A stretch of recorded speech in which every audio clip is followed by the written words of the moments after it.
José Manuel, hoje também escreves no Observador sobre este tema e nesse texto quiseste falar de um livro chamado Estranha Morte da Europa. Porquê uma coisa com a outra? É este livro. Quem estiver a ver-nos no YouTube, sim, é este livro. Já tem uns anos. Isto é um livro que foi escrito em 2016, 2017. Depois tem um pós-fácil já de janeiro de 2018. Portanto, já tem algum tempo. Sim. E é um livro que, na altura, fala sobretudo de um período de grande crise migratória na Europa, que depois amainou um pouco e de vez em quando regressa. Ora bem, mas antes de ir a esse livro, acho que há uma coisa aqui que é muito... Este livro não é mais aos temas, no fundo, que aqui são abordados. Vamos ver um bocadinho aquilo que foi o que se passou no fim de semana. No fundo, no fim de semana nós tivemos, de facto, não 2, mas 3 manifestações. Confesso que uma delas muito estranha, porque decorria atrás da outra, não é? Portanto, tivemos a manifestação da convocada Não Nos Encostem à Parede. Sim.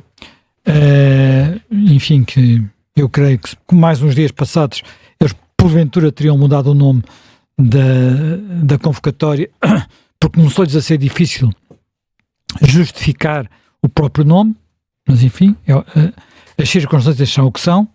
Depois tivemos uma espécie de... Enfim, uma coisa que o Chega já se especializou é que quando há este tipo de demonstrações ele faz uma espécie de contra-manifestação.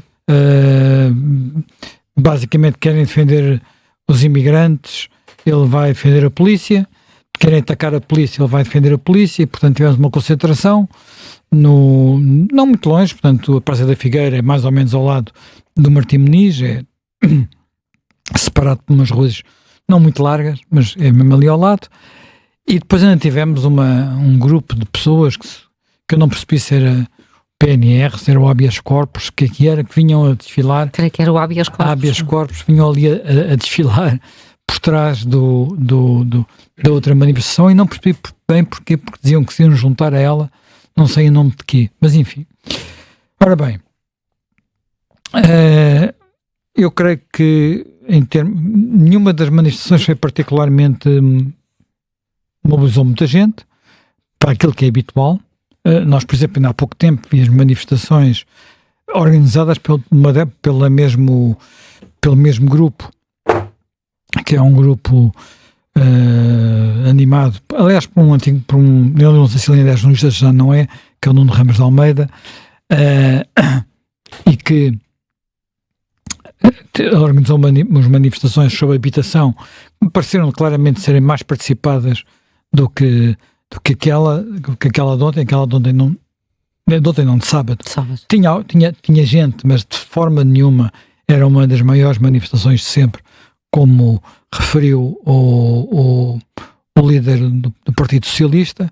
Basta pensar em manifestações que hoje em dia já são um bocadinho quase alusivas do 1º de Maio da CGTP, mas que pela própria máquina da CGTP têm sempre uma mobilização relativamente grande e, por regra, fazem aquele percurso, mas ao contrário, porque terminam na Alameda, recordando o que foi a Alameda de outros tempos. Tudo isto é tudo muito pequeno relativamente ao que foi as grandes manifestações do passado.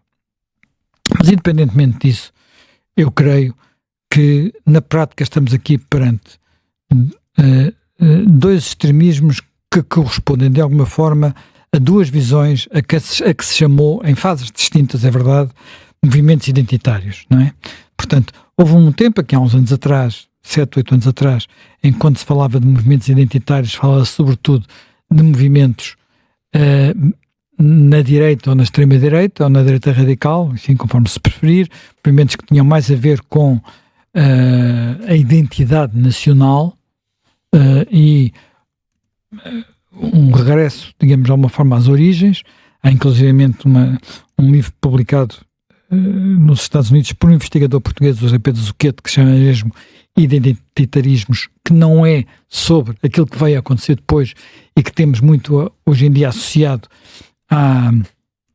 aos identitarismos dos wokeismos, portanto dos movimentos mais ligados à extrema-esquerda, que basicamente dividem-nos a nós todos em grupos e subgrupos e microgrupos, conforme a cor de pele, o passado, o presente, o futuro, a orientação sexual, cor dos olhos, sei lá, tudo por aí adiante, e cada um de nós tem que encaixar numa gaveta qualquer, senão as coisas não funcionam, não é? Portanto, e de alguma forma temos aqui, tivemos duas manifestações que, enfim, à escala portuguesa, porque é sempre uma escala às vezes um bocadinho pequena, refletem estas tensões que vêm lá de fora. E aqui o que está, e eu, sob esse ponto de vista, penso que não devemos ter grandes ilusões. O que está muito presente é o tema da imigração e das transformações que estão a acontecer na Europa, transformações sociais, demográficas e políticas, suscitadas por algo que em Portugal tem muito poucos anos, mas que na Europa já tem umas décadas, que tem a ver com a imigração de massa, imigração em grandes números. Essa imigração aconteceu porque a Europa precisou de mão de obra, enfim, agora já não sabemos se precisa tanto, até porque houve uma certa desindustrialização, mas a Europa precisou de mão de obra e, portanto, mas para os serviços, se calhar, ainda precisa. Para os serviços continua a ser preciso, enfim, mas estou falando de um caso da Europa, sim. Europa dos anos 60, 70, sim. Portanto, em que primeiro os países centrais da Europa vieram buscar essa mão de obra ao sul, a Itália, Portugal, Espanha, depois cada um foi buscar a sua zona específica, a França foi buscar sobretudo ao Norte de África, a antiga colónia, digamos assim, antiga possessão da Argélia, portanto há uma grande comunidade de magrebinos em França, a Alemanha foi sobretudo à Turquia, e isso já é uma coisa antiga, já há muitas décadas que há bairros turcos, praticamente turcos. Eu recordo a primeira vez que estive em Berlim, foi em 1983, 83, salvo erro. E já havia bairros turcos, portanto em Berlim Ocidental, ainda era a Berlim do Muro, ainda era a Berlim em que havia duas metades, bairros turcos na metade ocidental, que na metade oriental, atenção, aí não havia nada, não é? O mundo comunista não tinha imigração. Portanto, houve aqui movimentos que têm a ver com fenómenos económicos e fenómenos demográficos, porque de uma forma genérica a população europeia é uma população que tem vindo a envelhecer, a ter cada vez menos filhos, e em alguns casos extremos, mesmo muito poucos filhos, a população de origem europeia. E, portanto, isto aconteceu de forma diferenciada em vários países, mas isto é uma realidade nova para um continente como a Europa. Aquilo que nós agora estamos a sentir, aquilo que nós agora estamos a sentir em Portugal, que é, nós fomos um país de emigração e sempre falámos de emigração, e ainda aqui há uns meses a nossa preocupação era a imigração, neste caso concreto, dos mais novos. Em muito pouco tempo transformámos-nos num país que recebe muitos imigrantes com I.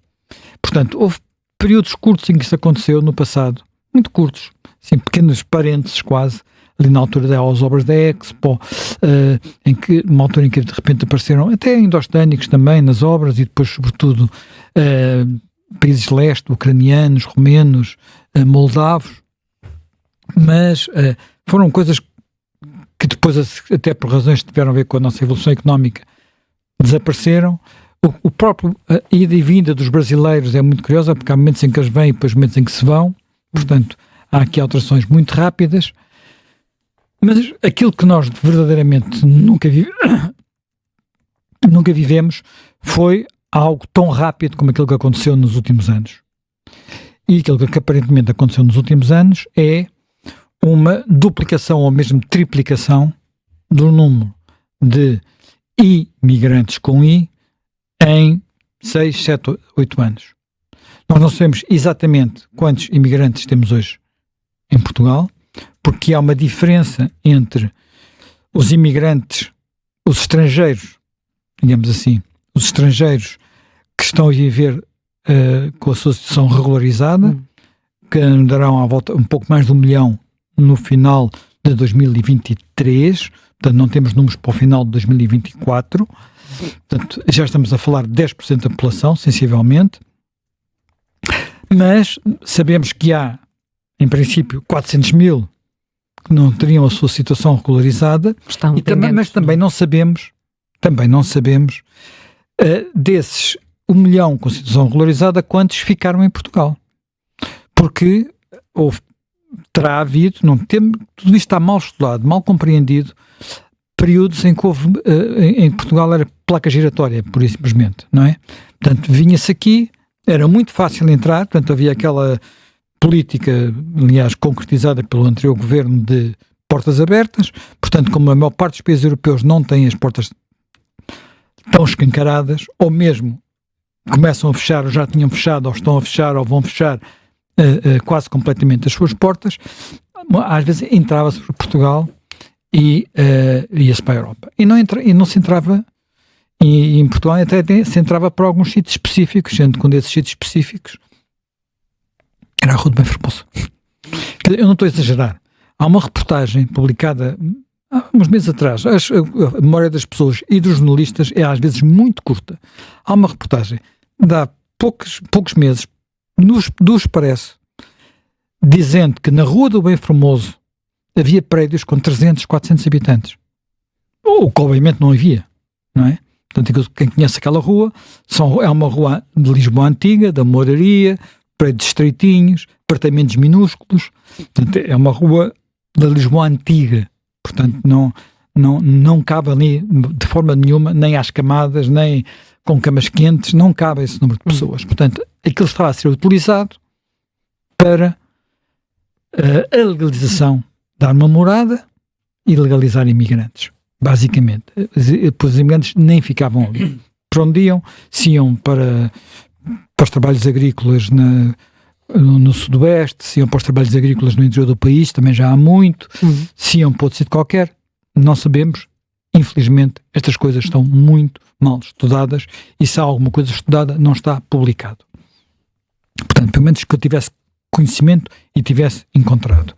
E, portanto, mas é que há aqui algo que é novo, não está a acontecer a nós, mas já aconteceu noutros países antes. E isso que é novo é, de repente, uma percentagem significativa da população ser de origem estrangeira.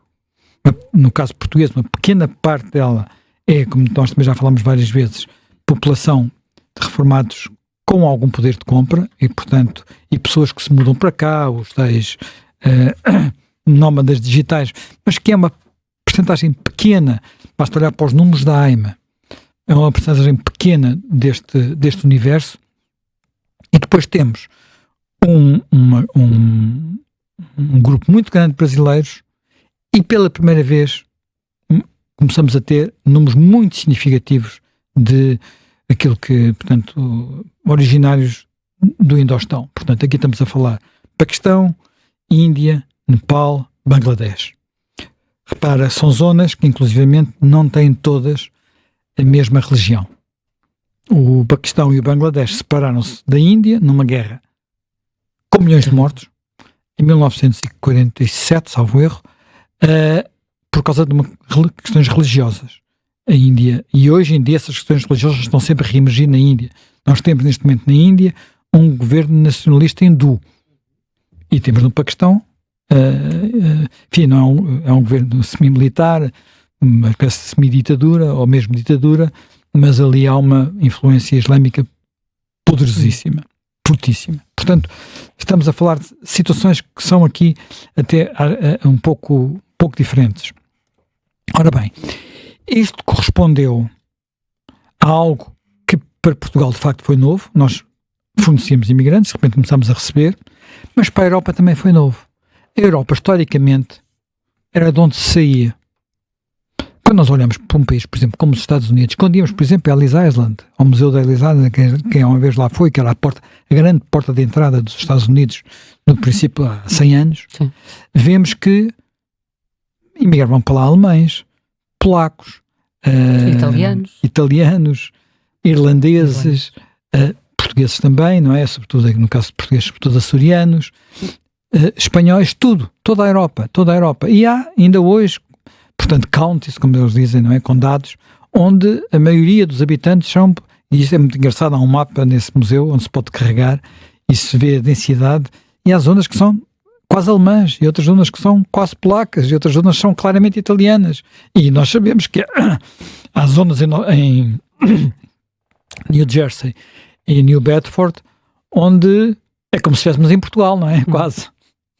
Portanto, isto era a cultura da Europa. Portanto, a Europa era, durante séculos, uma região do mundo que esteve sempre uma espécie que viveu quase em guerra civil permanente, portanto, até por razões que têm a ver com a sua própria geografia e com razões histórico-culturais, mas onde havia algumas matrizes comuns, apesar de tudo. Esta mudança, com a chegada de imigrantes que vêm primeiro da África do Norte, agora da África subsaariana e também da Índia ou do Indostão e de outras regiões da Ásia, está a mudar o equilíbrio demográfico e o equilíbrio cultural. E a verdade é que desde a década de 60, pelo menos, que isto é um tema de discussão noutros países. E em alguns desses países, muitas vezes um tema tabu. Não se pode falar dele. Às vezes por boas, às vezes por más razões. Uma das coisas, por exemplo, eu descobri ao ler este livro, é que este tema, discussão sobre as comunidades, no caso do Reino Unido, quase todos estes países que tinham sido antigos impérios receberam sobretudo pessoas que vinham das suas antigas possessões, ou colónias, ou enfim, ou vice-reinados, o que quiseres. E portanto há, no caso do Reino Unido, muita gente vinda da Índia e do Paquistão. E zonas urbanas onde eles podem ser a maioria. E esta evolução ultrapassou todas as previsões. Ultrapassou sempre todas as previsões. Nunca ninguém imaginaria que, há já bastante tempo, Londres fosse uma cidade onde mais de metade dos habitantes não se consideram ingleses. Ou pelo menos ingleses de raiz. Portanto, é evidente que há lá muitos franceses. Eu tenho lá tenho lá familiares. Também há lá muitos portugueses. Portanto, mas isto é totalmente novo. Nunca foi assim em nenhum outro período da história. E no caso concreto, houve quem dissesse que isto ia correr mal. A primeira pessoa a dizer que isto ia correr mal é um famoso discurso, década de 60, conhecido pelo discurso dos rios de sangue, que por acaso é uma expressão que nem sequer é usada no discurso, mas que ficou associada a esse discurso. É o discurso de um deputado conservador, Tory, que depois, por causa do que disse nessa reunião, que era uma reunião num clube conservador, alguns no interior da Inglaterra, que foi relatada dessa forma, houve duas coisas. A carreira política dele acabou instantaneamente e o tema tornou-se um tema que nem os Tories, nem os conservadores, nem os trabalhistas eram capazes de tocar. E isso isso de repente tornou-se um tema que começou a preocupar sobretudo as comunidades que vivem nas regiões de fronteira, nas regiões de contacto com estas novas comunidades. Portanto, quando aconteceu o Brexit foi uma surpresa, porque as elites londrinas não se tinham percebido disto que estava a acontecer debaixo da sua guarda, mas sem eles darem por isso, não é? Todas as previsões estavam a verificar-se erradas e começou mesmo a haver a preocupação, que é agora muito evidente nesta discussão que reemergiu a propósito, falámos dela a semana passada aqui, dos grooming gangs. Eu acho muito curioso o termo grooming gangs. Grooming gangs é gangues de aliciamento. Quando aquilo eram gangues de violação. O aliciamento era apenas o primeiro passo. Portanto, não é, quer dizer, nós aliciamos alguém para namorar, não aliciamos alguém para violar, não é? Portanto, são coisas um pouco diferentes. Mas a própria e há outro terminologia... problema, é que aliciar, quer dizer, estamos a falar de menores, não é? Sim, claro. Há aqui uma relação absolutamente contra a natura logo à partida, não é? Estamos a falar de homens adultos, muito adultos, e que, com meninas, portanto, não quer dizer, o próprio termo aliciar pressupõe... Mas isso tem a ver com toda a preocupação de esconder, omitir, não noticiar, tentar que isto não fosse tema de discussão, sempre com a mesma preocupação. Se se fala disto, se se discute isto, se isto é um tema, vai haver, no caso da Inglaterra, às vezes há motins, não é? A acontecer, de vez em quando acontecem, mas os partidos mais extremistas tendem a crescer. E atenção, isto não aconteceu numa altura em que os partidos mais extremistas tivessem alguma representatividade no Reino Unido. Aconteceu numa altura em que ainda havia apenas um partido extremista, enfim, esse realmente extremista, que era o British National Party, portanto, raízes neonazis, portanto, um senhor chamado Aldous Mosley. Enfim, toda a história desse senhor é fabulosa, mas não vamos agora a isso. Que nunca conseguiu sequer eleger um deputado neste período. Nunca sequer. Portanto, era uma coisa... percentagens de votação insignificantes. Portanto, não era verdadeiramente uma ameaça, mas à conta disso, à conta de, quer dizer, o simples facto de poder identificar, melhor, chamar o boi pelos nomes, para usar uma linguagem popular, portanto, e identificar a origem quase, digamos, não é apenas maioritária, quase exclusiva deste tipo de grupos, portanto, britânicos, mas de origem paquistanesa e religião muçulmana, era imediatamente tratado ou como um discurso racista ou como um discurso islamofóbico.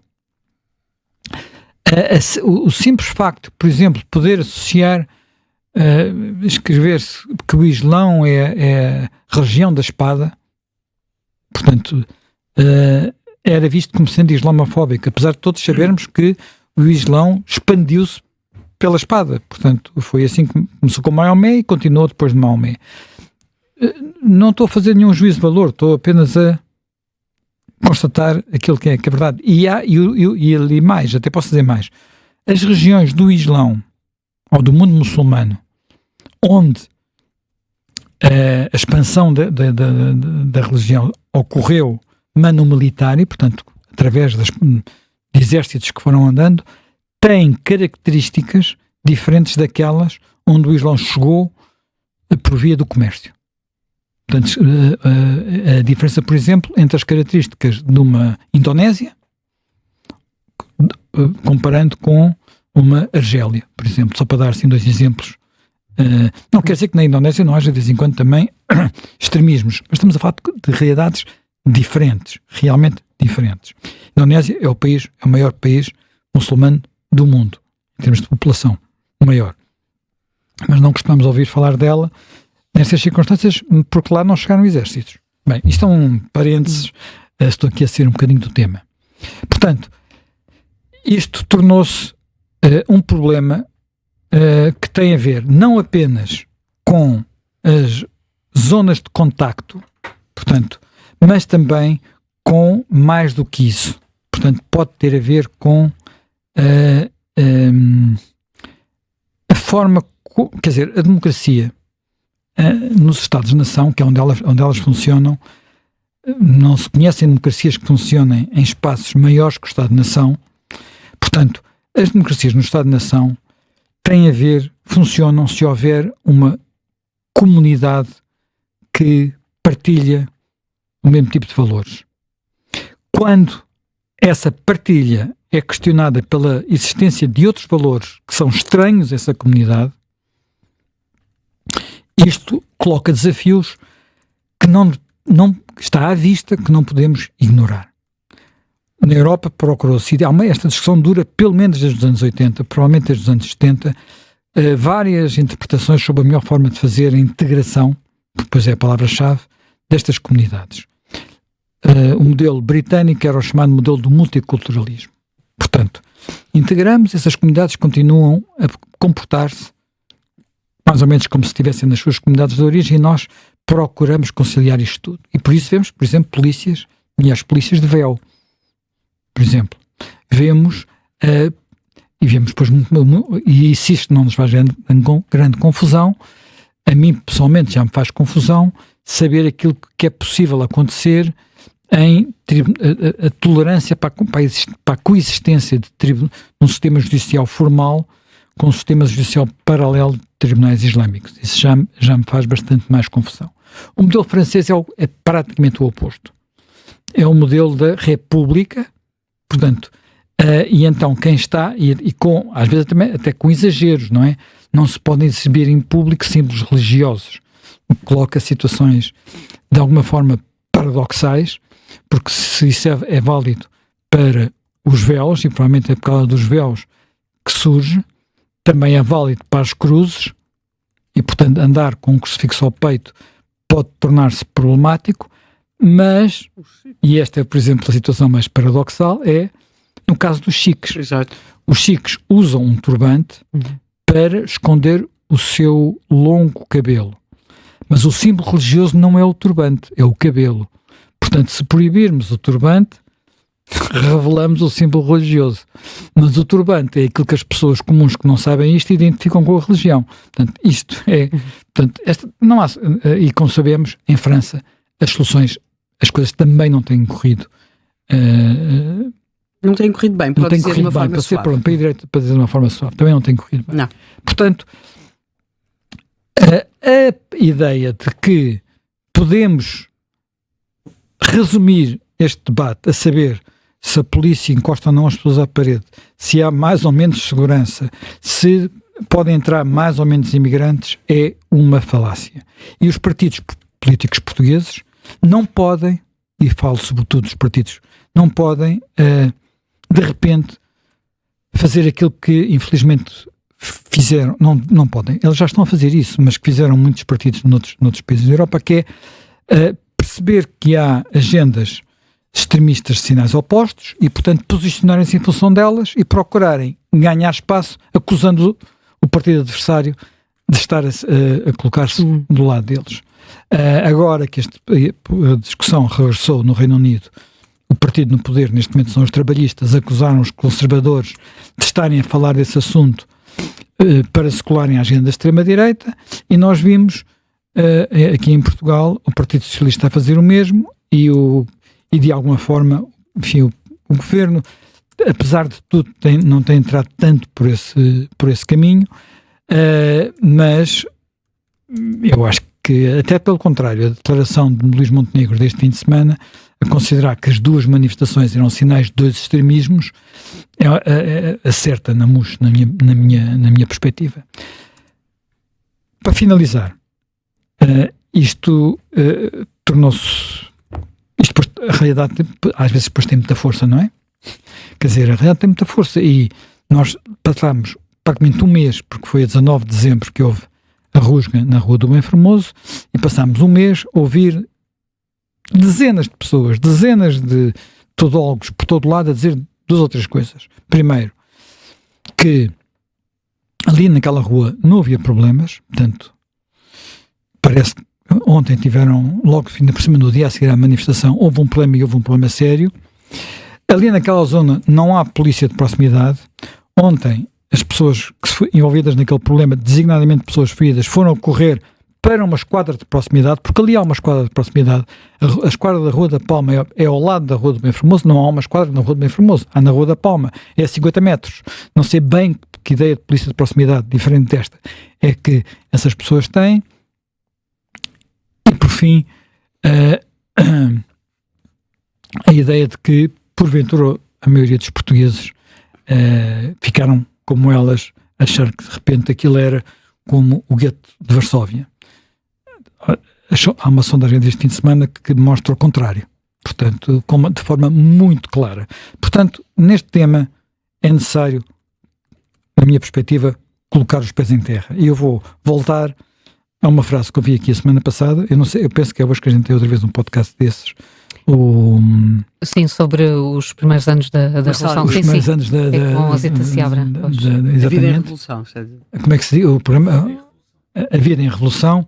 Nós, a semana passada, tivemos a estreia, foi com Marcelo Grilo, Marcelo Rebelo disse nesse programa uma coisa muito engraçada que eu vou lembrar-me durante muito tempo. Disse muitas coisas engraçadas, mas uma que ele disse foi, ele estava a falar num ano em que tudo parecia tomado pelos extremos, particularmente aqui na região de Lisboa, pela extrema esquerda e a esquerda radical, portanto, do Partido Comunista para a esquerda.